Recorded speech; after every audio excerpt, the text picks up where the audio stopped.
आतंकवाद का ना कोई मजहब होता है ना इंसानियत। तू एक हिंदुस्तानी है, तू भी मरेगा। मुसलमान है तो क्या हुआ, हमारे लिए तुम सब काफिर हो। तुम लोग मुझे मार दो लेकिन इन सबको बख्श दो। अल्लाह के खातिर इनको छोड़ दो।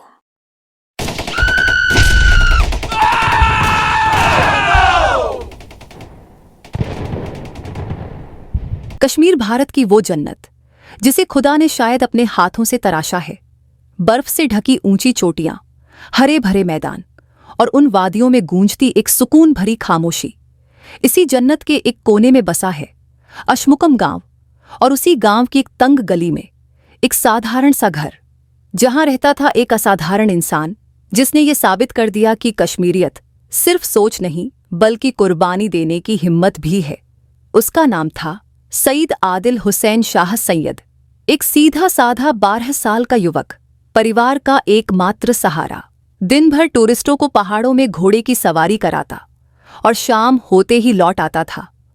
अपनों की मुस्कुराहटों में अपनी थकान मिटाने के लिए उसकी दुनिया छोटी थी, लेकिन दिल बहुत बड़ा। वो कहता था, मजहब से पहले मैं इंसान हूं और इंसानियत से बढ़कर कोई धर्म नहीं। सैयद बेटा, जल्दी खा ले, तुझे फिर काम पर भी जाना है ना?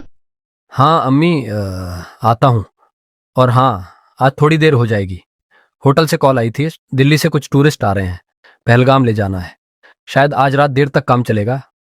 बेटा, हम तुझ पर नाज करते हैं। तेरे जैसे लोग ही तो कश्मीर और कश्मीरियों का नाम रोशन करते हैं।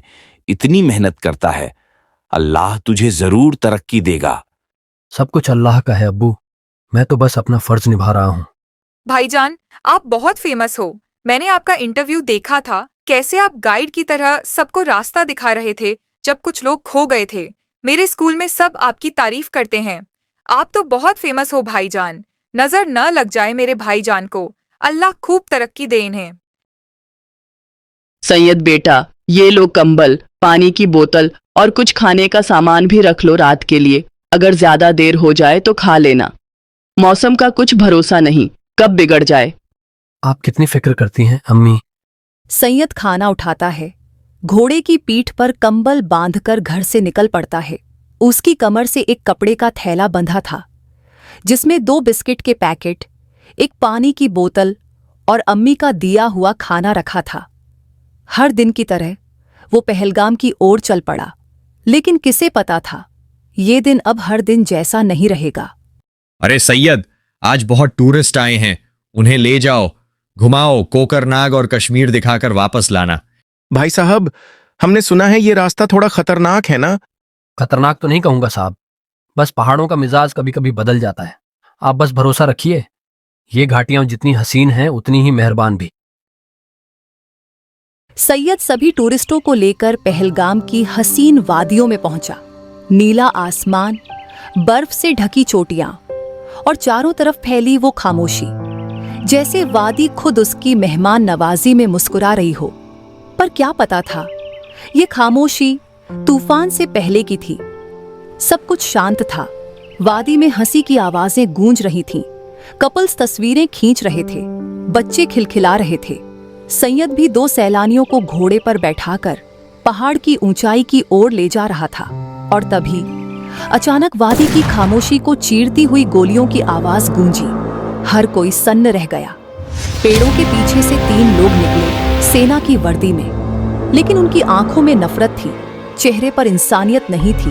ये आतंकवादी थे जिन्होंने फौजी वर्दी पहन रखी थी। उनके पास थे AK-47, हैंड ग्रेनेड और सीने में जहर से भरा दिल। उन्होंने पूछताछ शुरू की, लेकिन मकसद सवाल करना नहीं था, मकसद था डर फैलाना। नाम क्या है तेरा? सुशील। जैसे ही आतंकी ने सुशील नाम सुना, बिना एक पल गंवाए उसने पॉइंट ब्लैंक पर गोली मार दी, सीधा सिर में। और अगले ही पल पूरी घाटी में गोलियों की आवाज गूंज उठी। चीख पुकार, अफरा तफरी, हर कोई इधर उधर भागने लगा। ये मंजर सैयद ने अपनी आंखों से देखा। उसी पल वो सब समझ गया, ये फौजी नहीं, आतंकवादी हैं और अब इनका मकसद सिर्फ खून बहाना है। भैया, ये गोलियों की आवाज कहां से आ रही है? कुछ तो नहीं है ना? नहीं भाई साहब, लगता है लोग कहीं कहीं पटाखे या गुब्बारे फोड़ रहे हैं। चिंता की कोई बात नहीं। सैयद दिल ही दिल में डर रहा था। लेकिन उसने बाहर किसी को कुछ जताने से बचा लिया।